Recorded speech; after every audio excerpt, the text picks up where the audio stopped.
ጤና ይስጥልን የቻናላችን ቤተሰቦች፣ አሁን የደረሰን ትኩስ ዜና አለን። በ1.7 ሚሊዮን ብር ግዙፍ የማጭበርበር ወንጀል የተጠረጠሩት የፊንቴክ አመራሮችና ታዋቂ አርቲስቶች ጉዳይ ከሁለት ቀን በፊት ፕሮግራም እንደሰራንላችሁ የሚታወስ ሲሆን በአዲስ አበባና በድንበር አሻጋሪ ወንጀል የተሳተፈው ይሄ ቡድን 1200 በላይ ዜጎችን ለከፍተኛ ምዝበራ መዳረኩ በፖሊስ ተረጋግጧል ማለት ነው።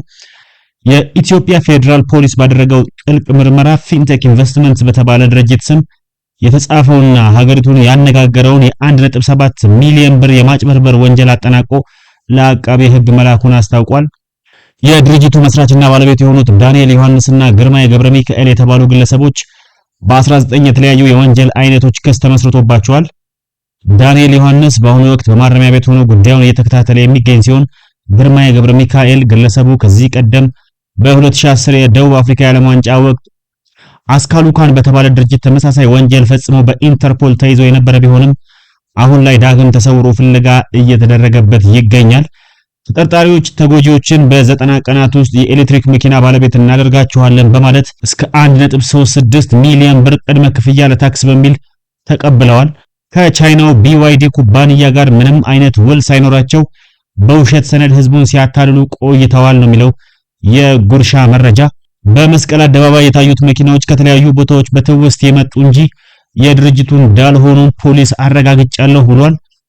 በጅቡቲ አልቲፎዞ የተባለ ድርጅት በመክፈት መኪናዎችን በ10% ከፍለው በማውጣት መልሰው እዚያው በመሸጥ የገንዘብ ማሸሽ ወንጀልም ፈጽመዋል ነው የተባለው። የድርጅቱን የሐሰት ገጽታ በመገንባትና ህዝብ እንዲታለል በማድረግ የተጠረጠሩት ታዋቂ ግለሰቦችም በቁጥጥር ስር ውለዋል ሲል ጉርሻ ማረጋገጥ ችሏል። እነዚህ ግለሰቦች እያንዳንዳቸው 8 ሚሊዮን ብር የሚያወጣ የBYD ሶንግ ፕላስ መኪና በስጦታ በመቀበል ወንጀሉን አሳልጠዋል ተብለዋል። እነዚህም መካከል ተጠርጣሪዎች አርቲስት ሰለሞን ቦጋለ፣ አርቲስት ሰራዊት ፍቅሬ፣ አርቲስት ዳንኤል ተገኝ፣ የማስታወቂያ ባለሙያው አብርሃም ግዛው፣ አርቲስት ይገረም ደጀኔ፣ የሶሻል ሚዲያ ተጽዕኖ ፈጣሪው መንሱል ጀማርና ካሊድ ናስር ወይም ወንድም ካሊድ ይገኙበታል። ፍርድ ቤቱ በእነዚህ ግለሰቦች ላይ እስከ መጋቢት 30 ቀን 2018 ዓ.ም ድረስ የጊዜ ቀጠሮ ሰጥቷል። የፌደራል ፖሊስ ይህንን ውስብስብና ድንበር ተሻጋሪ የገንዘብ ማጠብ ወይም መኒ ላውንደሪንግ ወንጀል ለማግኘት ከፍትህ ሚኒስቴር ጋር በቅንጅት እየሰራ መሆኑን ገልጾ ለህብረተሰቡም ትልቅ የሆነ ምስጋናውን አቅርቧል።